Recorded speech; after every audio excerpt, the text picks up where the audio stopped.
So Mike Varbil, when the Patriots hired him, promised that the Patriots would be super aggressive in free agency. And I believed him, but I can't say I expected him and the front office to be this aggressive, because they have been throwing money at all the guys they want. It's been beautiful to watch, at least for right now. Obviously, seeing it all on the field is one thing, but for now, at this part of the season, it's always entertaining to see teams go out and actually do something. Free agency for New England so far has been highlighted by Milton Williams and Carlton Davis, but other moves, re-signings, and additions include linebacker Harold Landry, Austin Hooper, Robert Spillane, cornerback Morgan Moses, Kyree Tonga, Josh Dobbs, and Mack Hollins. With still some holes to fill, the Pats have already fixed their financial muscle, and I'm here to unpack what these moves mean and how I feel about them. But before I begin, I would really appreciate it if you would drop a like and subscribe. It only takes 5 seconds, plus you can always change your mind. We are on the road to 50,000 subscribers, and with your support, I believe that we can get there super fast. Alright, so the big move of yesterday for New England was signing Milton Williams to a $104 million deal. At just 25 years old, this guy's a steal. He had 5 sacks, 10 quarterback hits, 7 tackles for loss, and a career-high 40 quarterback pressures in 2024 alone, up from 36 over his previous 2 seasons combined.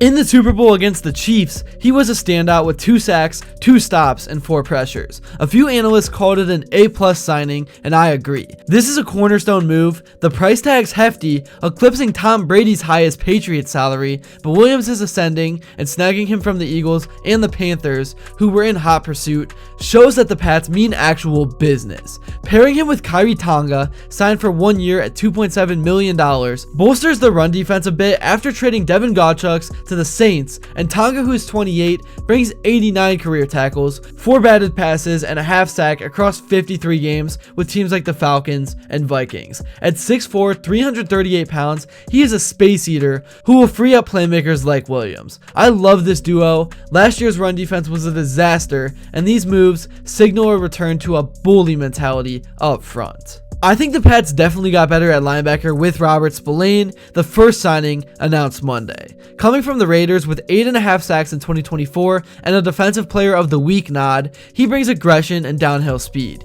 He's not elite in coverage, but alongside Juwan Bentley, who is in his contract year, Spillane sets a tone of toughness, and I'm thrilled with this. It's not just a stopgag, it's a prototype for Vrabel's vision. And then there's the secondary, where Carlton Davis joins from Detroit on a hefty deal to pair with Christian Gonzalez.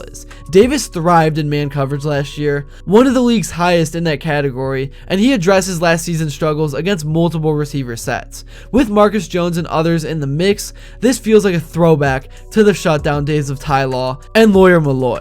Williams and Davis are the headliners, but Tonga and Spillane make this defense faster and nastier, a huge step forward for 2025. On offense, the Patriots didn't sit idle either. They grabbed Morgan Moses from the Jets for 3 years on a $24 million, max $28.5 million deal, locking in a veteran right tackle that is 34 years old. He had 14 starts and played 722 snaps for the Jets last year. He allowed just 2 sacks and was a steady presence to mentor rookie Caden Wallace and keep Drake May upright. Health certainly is a big question, but at $8 million annually, it's a smart, stable move after Dan Moore's $80 million deal elsewhere priced him out. So I'm cautiously optimistic. Continuity was desperately needed. And then there's Mack Hollins from the Bills, a depth receiver and special teams ace on a cheap deal with just an $8.4 million base with a $10.4 million max. In 2022 with Josh McDaniels, he had 57 catches for 690 yards, and last year in Buffalo, he outscored every Patriot receiver in touchdowns. He'll push youngsters like Jalen Polk and Javon Baker,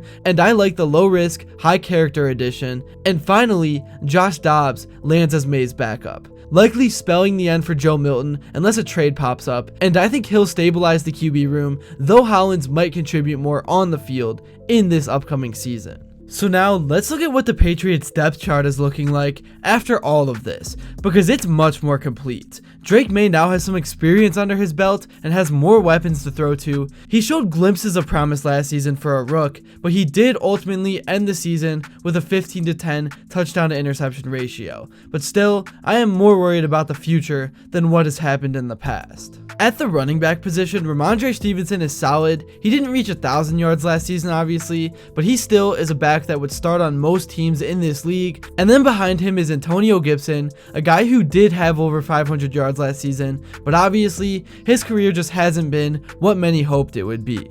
At receiver, things do not look the greatest, but the NFL draft is going to be huge. I think the odds of Travis Hunter falling to 4 is not in the Patriots' favor, but I would not rule it out at all. Even though Travis said he wants to focus on corner, I think that's his strong suit, he obviously is a guy that just competes, and if receiver is where the team lacks the most that he gets drafted to, he will use his talent there. But that is just a hypothetical. Let's look at what the Patriots have right now. Demario Douglas is a good receiver, but he is not a wide receiver number 1. He would be a good number 2 or 3 option, and last season he had 621 yards and 3 touchdowns, and Kayshon Boutte had about 600 yards as well with 3 touchdowns, and Kendrick Bourne did pretty much nothing statistically. Hunter Henry and Austin Hooper are definitely not the prettiest tandem at tight end. I don't think either of the two puts this team over the top, but both of them combined out there could be around the middle of the pack in terms of stats. But as a Browns fan, I kind of have already formed my preconceived notion and opinion of Austin Hooper.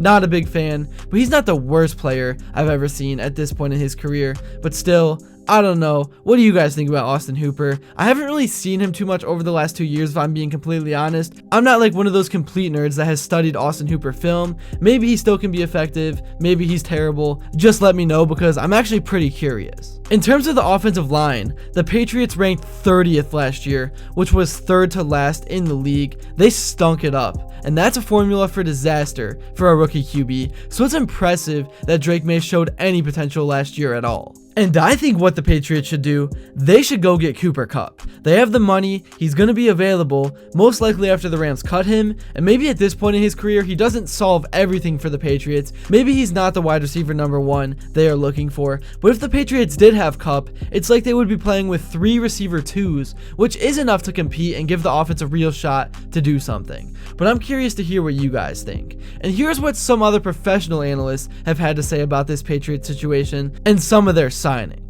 The reason that I love the Patriots is they've become Mike Vrabel's team overnight. Milton Williams, Carlton Davis, my guy Robert Spillane is one of my favorite players in the NFL, so I'm a little bit biased there. But you're just getting these guys in to come in and grind and set the tone and set the culture, and to me, this is a team now that, you know, and you're in November and December, and all of a sudden you probably don't want to play them, you know? Yeah. That's really all I have to say for this video. Thank you all so much if you made it to this point, and if you enjoyed and haven't yet, please be sure to drop a like and subscribe, because your support truly does mean the world. And also, let me know what you'd like to see next, and until then, I will see you all later.